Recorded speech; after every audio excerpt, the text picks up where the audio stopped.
Good morning, everybody. No. It's the Monday board meeting. We're here. Forgot my book, so I'm writing on a letter. Did anyone surf last week? If so, where did you surf? And what craft were you on? I surfed last week, surfed at the beginning of the week, surfed, had a cheeky little session Friday. You got in Friday, didn't you? We both ran off work early on Friday because like this is the window. Well, didn't promise much, but actually I had some nice little No, I runners. sat in the car park. Did you? Yeah, I filmed. Fuck. Oh, Yeah. mate. I scored. I told Jay, man. Fucking like good. Clear, like running properly. Because I didn't even really know there was surf, and then I think You text me. Yeah. I knew. My mates messaged me that fuck it's actually waves, and then just dashed there. Yeah. And what For like really fun. an hour, yeah, really fun, like shoulder high. Yeah, it was shoulder high, wasn't it? On the stairs. And I just had one of those sessions again where I just like It's all to do with expectation, isn't it it? was weird. Like Yeah, I had nice. two really nice airs and a nice layback. On what? On the Rockstar. Oh yeah, it's only bored at the moment, isn't it, really? Nice. Rockstar should be pretty widespread, usable in the UK. I think that's exactly what it does. And that day was good fun for Cornwall, but just really a weak wave with just slightly good shape, isn't it? Maybe like a little bit on the smaller side of like a good day. Yeah. It was Really just fun. normal, you perfect know- size for that place. I'm going to completely blame my 12-year-old son. I've got to stop hanging out with him. Mate, I was going to say, he like, makes terrible the decisions. trauma that kid is carrying. Oh no, he's got some trauma from yesterday. What happened yesterday? We drove all the way to South Coast. Yeah. We got there, and it looked, like I'm already not going in. I'm cold and I'm not going in. And then he didn't want to go in, but he didn't want to go in because he didn't want to put his wetsuit on. So I was like, what? We've just driven all the way to the South Coast. He's like, well, you're not going in. I'm like, stop telling me stuff I know. That doesn't matter. You're ruining it for everyone. If you don't go in. Dad did that. Was it just the two of you? Yeah, he was like, he's like, is there nowhere else we can check? And I said to him, dude, I just don't want to talk for a minute, I'm just going to drive. Because we literally drove all the way there and all the way back. And then it got quite good. Did it? We left, yeah. Not good, just like... So I was looking at the Come cams, out I was and looking for it's, someone on the South Coast, yeah, but well nowhere. I got South Coast on Saturday, pretty fun. You said Like, you did, yeah. The wind was forecast to swing in the afternoon, but swung way earlier. Like I think 10 a.m. the wind had already swung, so I just went down and it's fun. How bit was it busy? Maybe like 15, 20, not bad. Barrels? Couple small ones, I wouldn't really call it like It's just some fun waves. just fun. I've had a really bad week of actual surfing, actually. Like, probably about as bad as it gets. So, we went on a trip. Oh, yeah. At the start of the Yeah. At the start of the week or in the middle of the week or whatever, and it was pumping. It wasn't classically pumping. It wasn't like as good as it gets, but it was welcome to winter waves, and it was brilliant to take the boys up there and Heath's first time going up to one of my favourite places, and it was freezing, weren't it, at the start of the week? It was It just absolutely looked horrible. Baltic. Yeah, so look, You're like, do you want to come? I'm like, no. I really don't want to come. no, and we didn't book any accommodation. We just thought, let's kit for a couple of hours in the van and we'll just get up straight into it. And it was freezing. It was wasn't a good idea. And then to find out in the morning that we could have stayed at someone's place because there was 5 extra beds. I was like, sick, yeah. But we got up in the morning really, really cold, and then kind of just like made the call in my mind that I was going to film first and surf second. And I got freezing filming. I really nearly didn't go in, and I think it might have been, in hindsight, the sensible move would have been probably just not to go in and not put myself through what I did go through, because I was just a I bit don't cold think and you a would have been bit- able to have lived with yourself if you hadn't have gone in just for a dip. Do you know what I mean? It was getting better as well, but I missed the good. Do you know what I mean? I like watched the good bit, then I ran to the car, which was quite far away, and then got changed, and then like I couldn't find a leash string, my wax, couldn't find the wax. I had to- yeah, and then I just powered out, got set Classic ahead. hearty session. It was it was bad. It was really bad. Just bad mindset, bad execution. Because when it's that cold, everything just becomes a little roadblock to the way for that. Anything that delays it, you just want it to go as smoothly as possible, so that you're like not how to put any energy in anything else other than freezing as well. Joe, this is moving on slightly, but so because I had quite a bad surf, I was like quite itching to go for a surf. to kind of right my wrongs. But it's quite hard when you leave a really good place to go to a place that, even if it's on its best day, is not going to be quite as good. And we went to surf, and it was like we were watching it. It looked really, really fun. Got in, went rubbish. Got out, and it looked really, really fun. Yeah. One of those days. Just A mirage session. Yeah, but I think like it just shows you how much. You know, people are always okay to say stuff like, "Oh, it's just one of those days. It just happens," meaning that like things aren't completely random. Sometimes you're going to have a day where you're not in tune. So, but if you dared say, maybe you've got more control than you think, you could have a good surf. As in, if you were fitter, or if you were, I don't know, like if you approached it slightly differently, like not as rushed. Like the best scenario would be, I stopped filming maybe say half an hour before I did. But if I didn't, and I did exactly what I did, instead of feeling like I'd like left it too late the whole way, thus rushing, panicking, and forcing it, then maybe I'd have had a better surf. But it just felt weird that we were watching fun waves at the beachy in the second spot. I couldn't even face the fact to put my wetsuit on. Nah. Generally couldn't like get past that block in my head. That was really horrible. Yeah. you did though. Nah. What? You filmed. You filmed. You couldn't. You didn't go in the I second. generally couldn't do it. Oh, wetsuit and the wet like no, Mental that's as thing. worse as bad as it gets. Yeah. Who did get in then? Heath and Harty got in, but for like 20 minutes. So Heath got into his wetsuit again. Yeah, I mean, we literally paddled into. It wasn't that like, oh, there's the wave and we just weren't there. It just it stopped working. It just, we were there and it was just a closeout, and I was like, am I doing something wrong here? Like, what is going on? In the end, it took me 10 minutes of that 20 minutes. I just couldn't get a wave out. Couldn't actually find a wave good enough to like paddle into and get out of the You sea. just did just stay in the white water, just let you get I pushed can't in. remember. I know, I think I got one in the end, but like just closeout. It was just nothing there. There was just no waves that you could see or anything. Then we were getting changed, and it was like looked like blooming Bell's Beach. Generally. It just looked so fun. I'm like, what the hell happened like in that time? But anyway, I was kind of over it. But I love filming. Filming is something that kind of started me into my love of surfing before surfing. So you know, I always loved the water when I was a kid, but it wasn't until I really started filming that I appreciated what surfing was.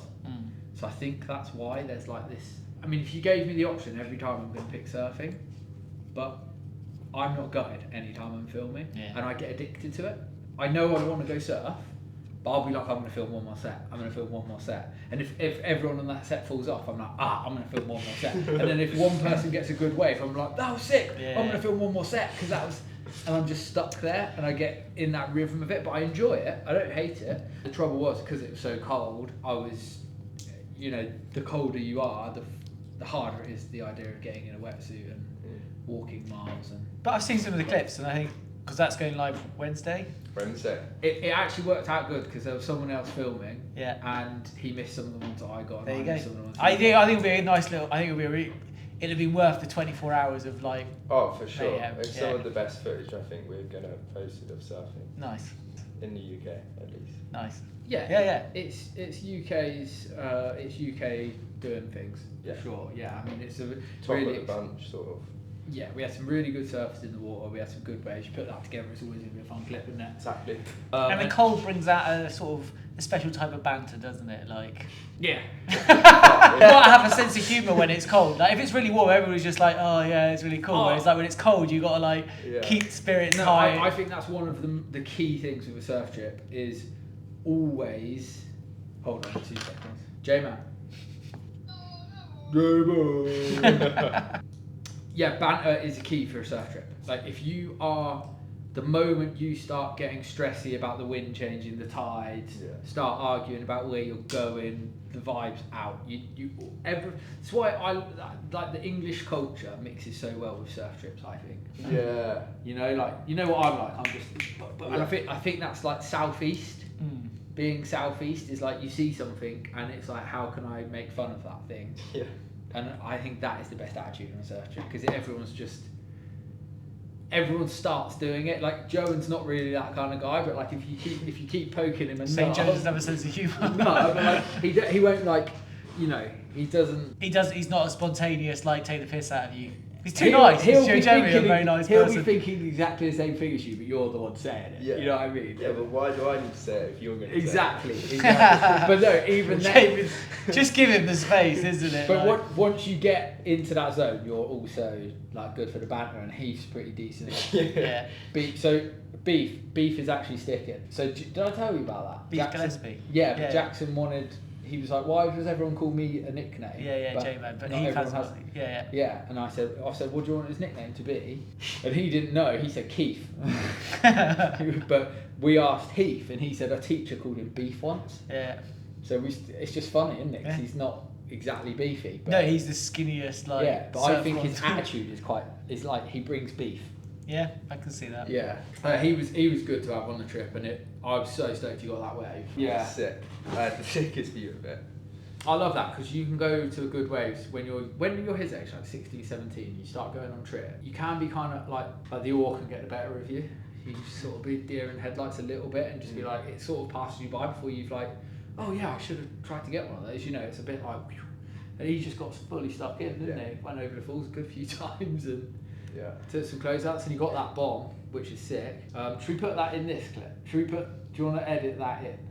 Yeah, let's do it. Because here's Heath Gillespie's wave from the trip. Beef Beef Gillespie. Heath Beef Gillespie. And then we've got more clips from this same session. So if you want to watch that, that's going to be out Wednesday. So not today as you're watching it, but the next day. Yeah. We'll be putting out a sick edit of UK surfers going ham at a fun UK wave. Which is coming out real soon. So yeah, so that was kind of like the extent of my surfing. It was mainly driving and filming, being cold, then a couple of rubbish views to the waves, but not actually going in. I filmed Jackson once at Fistral, and we should have come to where you went. I said, look, dude, this is our option. I texted you, didn't I? I know, yeah. So I said to him, look, this is our options. I was like, but I won't film that session. I'll just come for a surf because we're going to get cut off anyway. Yeah. And it might not be that good. I don't really know. Or we go Fistral, and if it's good, I'll come for a surf, and if it's not very good, I can film you. And he's like, oh, let's go there, because he knew his mates were there. Yeah. So we just went Fistral, and it was pretty rubbish, really, to be honest. So I did just speak to somebody who knows somebody who knows somebody who might work it down the line about the JS boards. And there's no connection to down the line and JS ordering direct. And we have found out now in the comment section I was having a conversation with someone about import duties, and if you order something from Australia that is made in Australia and they've got proof of origin and it's under £1,000 in value. Just to be clear, I think when I was looking at get paid the trade agreement, there was 23 pages dedicated to this section. So every single category has like different nuances, but as a thing, as general principle, if it's under £1,000, if it's made in Australia, You don't pay import duties. Yeah, I reckon if it's like tobacco grown in Australia, you probably have to pay something on there. But like some wine or yeah. But a surfboard, you're probably getting away with no duty. And then if you aren't getting away with no duty, it's because that board probably isn't made in Australia. Yeah, it's so probably made in Thailand, let's say. or China or just because you're buying it from Australia doesn't necessarily mean it's made in Australia. Exactly that. I don't know. Dare I say it's better to talk to someone rather than no one if you're going to be dropping that much money on a surfboard anyway, in which case you could order it through down the line, kinda. But anyway, I thought I'd clarify that before we moved on to anything more important. So, if everyone remembers the GB Cup scandal, I wonder how many more board meetings we'll be able to get. Squeeze a bit more out of it. Well, it feels a little bit like that, but I feel like also if people are talking to us about it, we should be talking to them about it. But I don't really care. But I was quite. My popcorn was out when I saw this. So what we can say is that the GB Cup got cancelled because free surfers paddled out, and no one got them out of the water to let the comp finish, and the comp directors put the comp on hold, subsequently postponing it for 3 heats until another time, and then it all kicked off. And then whatever happened when it kicked off, we don't care. We don't know. We don't care. Like there's this, there's that. There's loads of hearsay. But the internet caught fire, and obviously everyone's read different potentialities and things that may or may not have happened in the water. One of the people who paddled out in the water was a guy called Ian Batrick, and he got tons and tons of abuse, like loads and loads of abuse once this had all happened. He's quite a prominent figure. He owns a surf brand, Lunar Surf. You know, I know that he sponsors kids in Scotland, and he surfs there all the time, and I'm sure he didn't go out that day thinking, I want loads of beef on the internet, but because I guess he was that most well known, that main character, I guess, in the free surfers who paddled out in the water, everything that may or may not happened in the water was his fault, even if it wasn't. And there was loads of stuff lying around, like he had shouted verbal abuse at surfers and cameramen, and that he had dunked a competitor under the water and all of this stuff. And it wasn't, none of that stuff was directly true, but indirectly he was part of all the things that happened. And like I've always said from the start, if you paddle out during a comp, that's the bad bit to me. Mm-hmm. If you ruin the comp, that's the bad bit. Doesn't mean you haven't got a justification for it, it just means that's the bit. Anything else that happens, like anyone's safety being in jeopardy, that's on you. And anything that may or may not be said on the internet or after, I mean, I don't know how you defend it. I'm not sure how you could say, oh well, I did this but I didn't do this, you know what I mean? Unless it was try and rationalise it. Yeah. So basically he got slandered, he's got a brand, and people who spread the false allegations at the start have actually issued an apology to him now. And I'm just like, wow, that's what's happened. Mm-hmm. That's what's happened. So internet beef has got in the way of anything good happening, I think. It's just crazy. So I guess in some respects we're part of it, because we shouldn't be talking about it now. We should only be talking about positive steps that happen. But I just thought I'd bring it up because one of the people who paddled out during the comp, although wrongly accused of things, has now, I guess, been vindicated because of the way that internet treated him after the event. Mm-hmm. And has had an apology. So he hasn't issued an apology. He did issue an apology, Yeah, but it wasn't my fault. Apology. It was a bit like, I'm sorry, but I'm sorry because everyone's lying about me now, and it makes me look way worse. All I did was paddle out. Yeah. So it was almost like sorry because I got caught and everyone's being. But I think it is still important to talk about it, because now he's been issued an apology. If it just gets left there, it kind of feels like, I reckon a lot of people that maybe don't know what happened in detail are going to think that he did absolutely nothing wrong. Well, this is the thing. So I looked at the comments, and that's what exactly a lot of people were saying.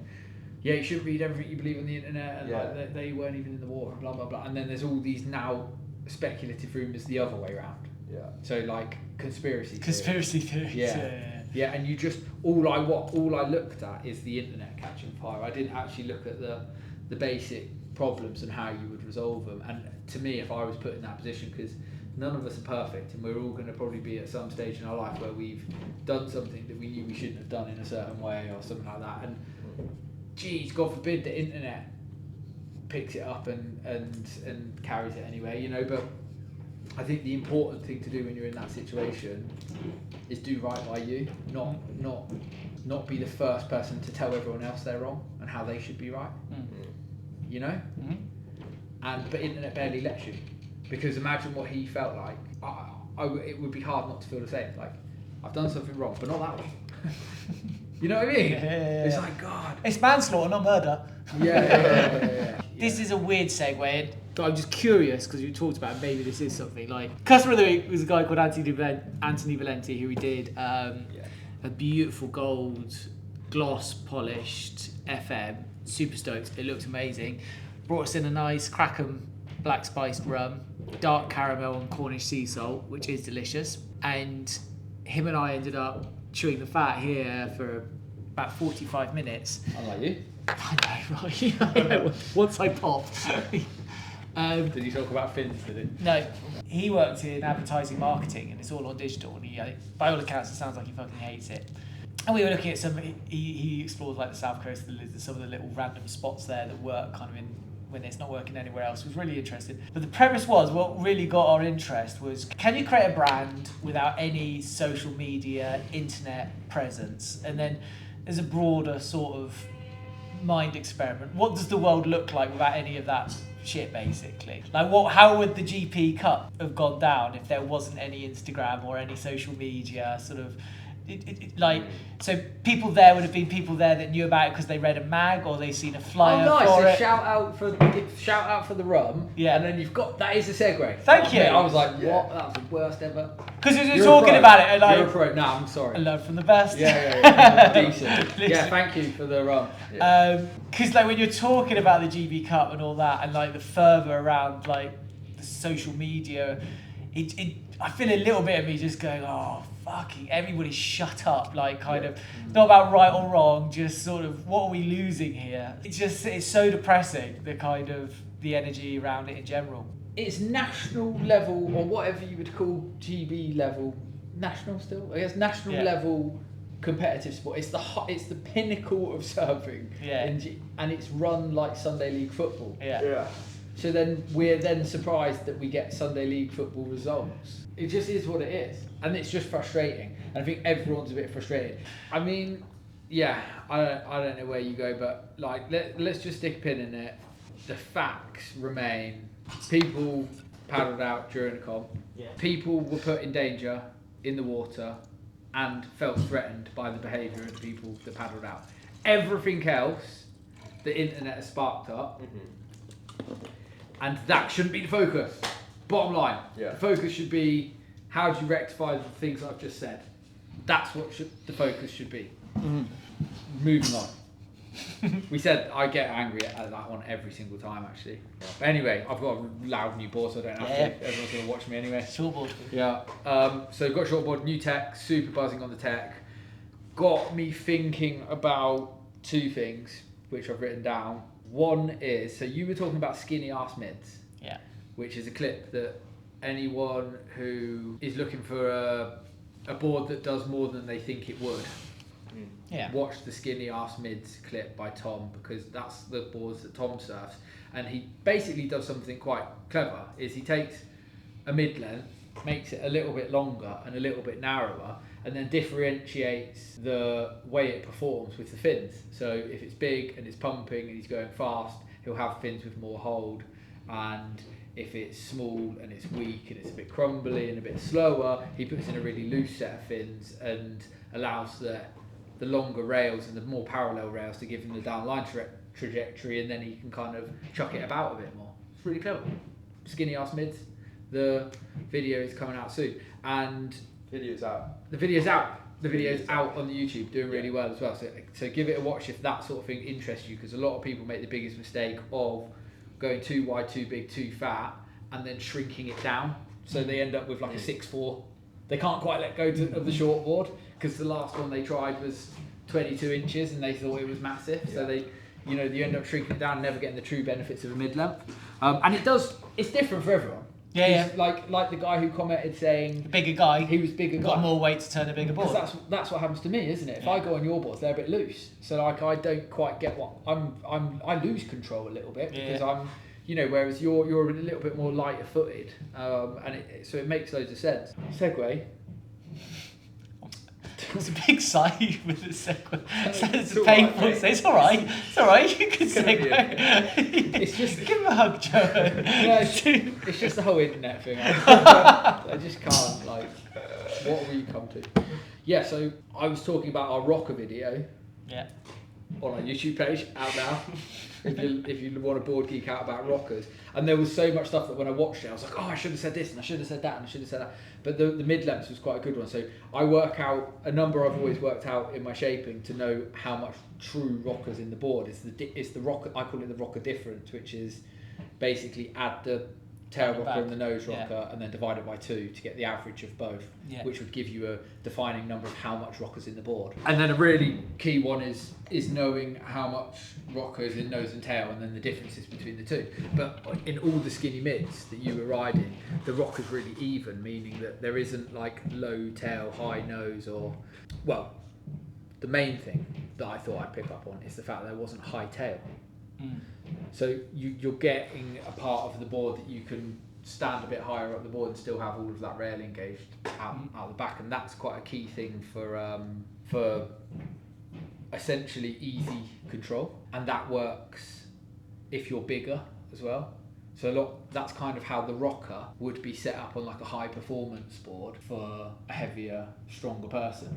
It's not just the total rocker that would be flatter, it would be where they stood. The bias of it, yeah. Yeah, there'll be less curve. They don't need as much curve to get the turning radius because curve helps you break rail, so you. Yeah, and it tightens up the radius, doesn't it? Basically. Yeah. Skinny mids do a good job of not tightening up the radius, but then your fins do it. Yeah. And you can imagine why heavier surfers on the skinny mids could just probably have a different level of fin to get the same thing as someone else, and then you could do it with fat mids. I think we should do a fat ass mid. Fat mids, yeah. Fat mids. Well, I actually think the more I think about it, skinny ass mids. Skinny mids is a genre. We've got mini mids, and mini mids is I guess 6'6" to 6'2"-ish or 6'8" to 6'2"-ish, and it's a bit rounder and a bit. And then you got skinny mids which are like a little bit longer and a little bit narrower. Then you got your bog standard mids, and I think that some people would have gone on bog standard mids and it wouldn't have ticked the box they needed it to tick because it would have been slightly boring to surf in weak waves because they're good at generating their own speed, and it had no trim. And then slightly too loose and unstable in big waves. Exactly. Yeah. Oh mate, I'm all for it. Yeah. I'm like so specking your mid to something that you something a little bit different. And then the other thing I thought about, because I'm going back to my board, Segway. It took a while. That was like a Donald Trump Segway. Yeah, this is Donald Trumpy. This one. What does he call it? Weaving. Yeah. You're a weaver. I've definitely weaved. Well, my board's obviously got a different construction that we've been working on. Yeah. And essentially, construction, the biggest thing you're getting is float and flex. That's the biggest differences that you're feeling with construction. And flex is essentially set rocker, i.e. how much curve can you get in the harder you push it, and if you preset it in, it's already there. So you should really, as a shaper, give fin options, rocker measurements, and ideal flexes. That should be something we give customers when buying a surfboard. Part of the fun's definitely working it all out, and we're getting too clever for our own good. But if you take Firewire, who predominantly have they've got the same setup with loads of different layups of sandwich construction, polystyrene and epoxy lambs. So if they have a board that's a high performance short board, or maybe even a step up, you're just not going to see it, are you? You're not going to see it because it doesn't work as well in those techs.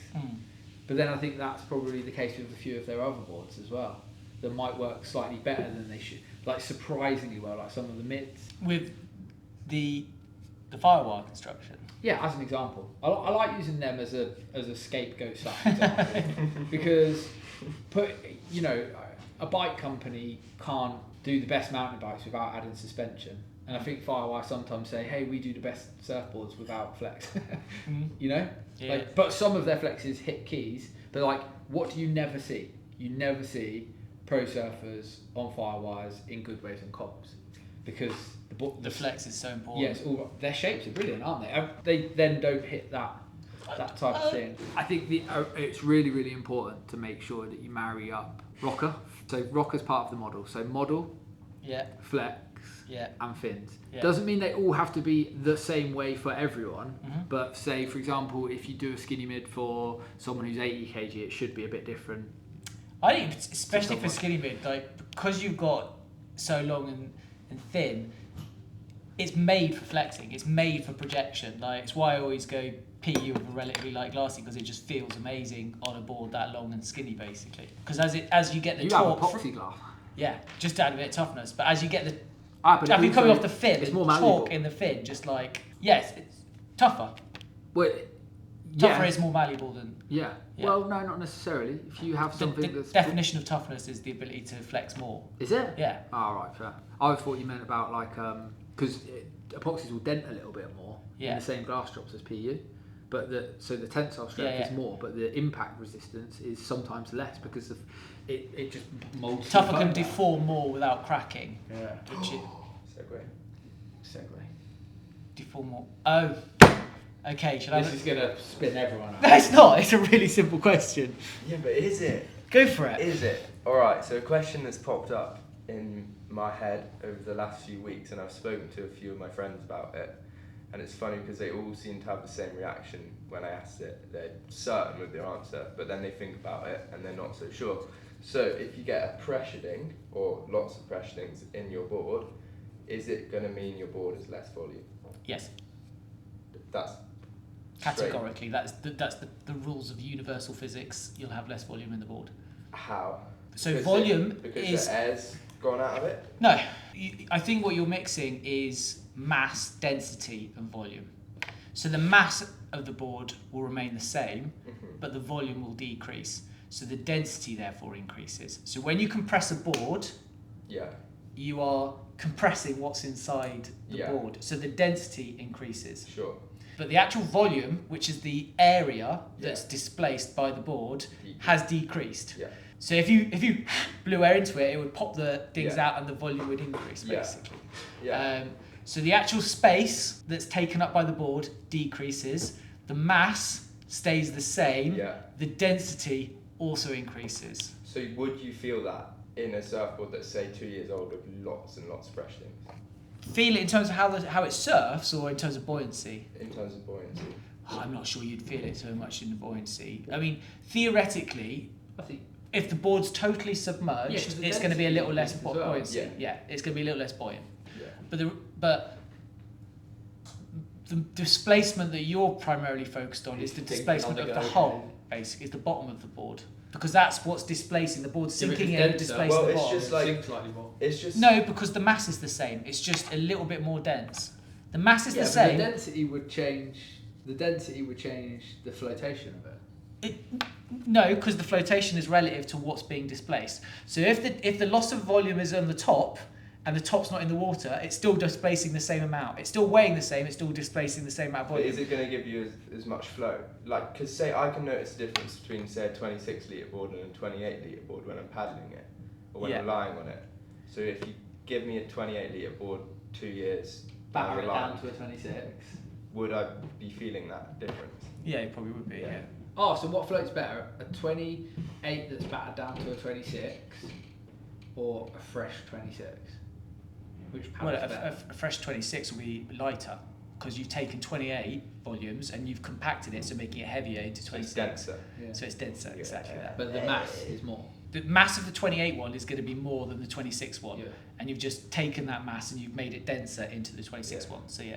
So even if it was a wider outline on the 28, the 26 would still float better. If you've taken now you're talking to surface area. I'm just trying to trick you into what. Well, no, because so it's not quite as simple as the board, because the board basically has a volume and a weight which isn't changing, and that volume is displacing the water, and so that remains the same. If the ball's totally under the water, then the buoyancy does change because you're taking to full effect the full spectrum. But if it's only the bottom half and there's no dents on the bottom half, it's the same surface area. A wider board distributes the pressure that you're applying to it, and so the water pushes much harder against it. So a wider board, theoretically, it doesn't float better, but when you're pressing against the water pushes harder against it because you've got a larger surface area against that water's acting upon. So if you've got a board, completely flat water, so sitting on top of the water, and then you meticulously hammered down the deck, right, until it was a litre less in actual volume, and now it's sat on the water exactly the same, but before you hammered the deck, you lay on it and see how far down you sat in the water, and then you jumped off of it, and then you hammered the deck, and then you did it again, you'd go a little bit lower. So yes, once the board is under the water, it will go lower. You won't have as much buoyancy. Yeah, and then, because it's more dense, and then you've got... and it's got a lower volume. The fibres so every time your board flexes, the fibres in the glass structure crushes a little bit, and the wood of the stringer, if you ride wood, they micro break. So like your board goes doing, and then it goes doing, and then it goes. Yeah, it loses its. Well, this is kind of where I'm getting at from, because and they die. It came into my head after surfing my Rockstar, my epoxy Rockstar, which I think is 2 years down the line now, and it has like got quite clear dips in the deck, and that's what sparked the question in my mind. Might get better. Well, epoxies definitely, when you first get them, have a special sort of pop to them, don't they? And they sort of dampen down as you go. I don't actually like them when they're brand new, but like a couple of months in, I think it's perfect. Yeah. But That's then super interesting, and I completely see. Yeah, I mean, I think it's crazy how much better a hand laminated epoxy surfboard is compared to any other surfboard on the market in terms of longevity, and if you weight it and flex it right. I think the key is the hand laminated, because I've had vacuum, sandwich, and there's so little resin in there because the resin is so strong. There's so little resin. I've snapped epoxy boards, and you think, oh, epoxy isn't as strong as PU, but when it's hand laminated and you've got loads of epoxy resin in there, they're so tough. Like, and you can get really strong vac bag boards, probably pound for pound stronger than a hand laminated board even. Pound for pound, but you could get. Tends to be that the sandwich construction ones take their tensile strength from the layers. Yes, as opposed to the resin. The flex. Exactly. Yeah. Yeah. Whereas that's what I'm saying.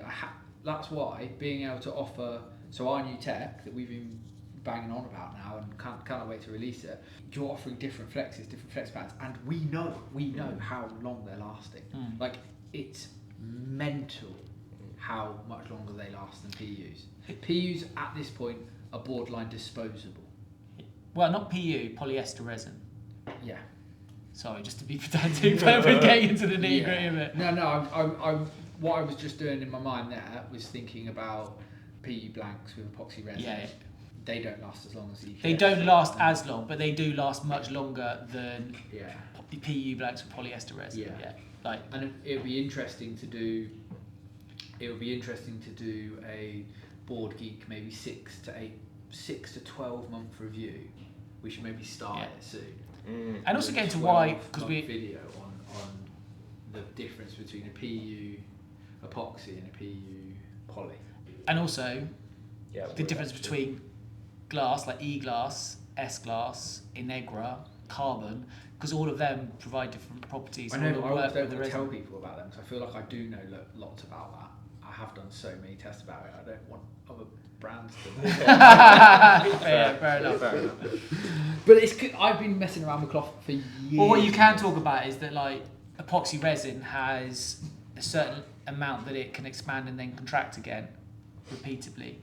And then every one of the fibres that you mix with that also has a percentage that it can do that. And so when you get the right percentage of fibre contracting, expanding with the epoxy resin, that's when you get boards that can last a long time and continue to spring back, as opposed to going dead. Which is basically trying to get. You've got to then try and lean off wood stringers, but wood stringers do have a really nice feel. So then it's about like what wood you use and stuff like that, and they like trying to protect that string within the board. That's why like we really were onto something with surfboards having wood stringers in at the start as like a suspension bar almost. Yeah.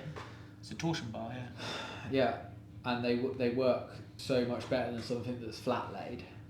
Yeah. Flat laid will help to a point, but something on its side is just it's obvious, and it's so much stronger. Like you can hold a sheet of wood like that and it will flop, but you hold it like that, and if you land on it, it will cut you in half. It's like an egg as well. You can't break an egg like that. It's exactly like an egg, Joe. Yeah. Someone did science. Yeah. I'll never forget doing a bike awareness test, and this guy brought some eggs in, and then eggs with helmets on. And we chucked the eggs on the floor, they broke it, and he chucked the egg with the helmet on and it broke. So good.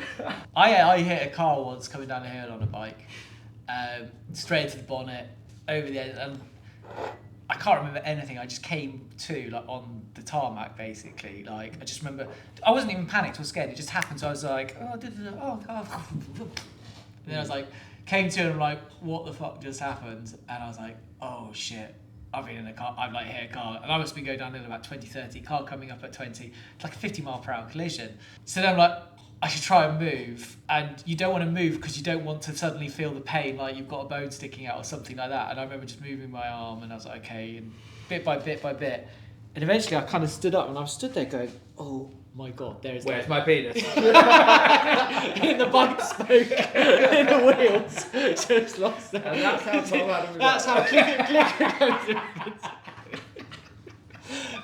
But as I'm standing up, wondering where my penis is, like my helmet just crumples off my like that, and literally I'd gone backward, and your head being the heaviest thing, I'd just gone head first into it. Helmet take the full break, and I remember my dad, I still think it has in the garage, like hung up this like. Just because the plastic shell there, but everything in the helmet was disintegrated, and I didn't even have concussion. I had a tiny little graze through there, and I'm pretty sure. And I never used to wear helmets, but because it was I was actually leading a group, and I had to for insurance reasons. Yeah, it totally saved my life. So I've kind of converted to like. No, you should definitely have helmets. Yeah, don't listen to me. Yeah, there we go. Just banter with his egg banter. No. I've seen Jackson like firsthand at the skate park. Like, need a helmet. His helmet snapped off his head. Yeah, there you go. Yeah, on one, and it's like God knows what would happen. What about helmets in surfing? They do. Gaff hats really good. Have you ever worn one?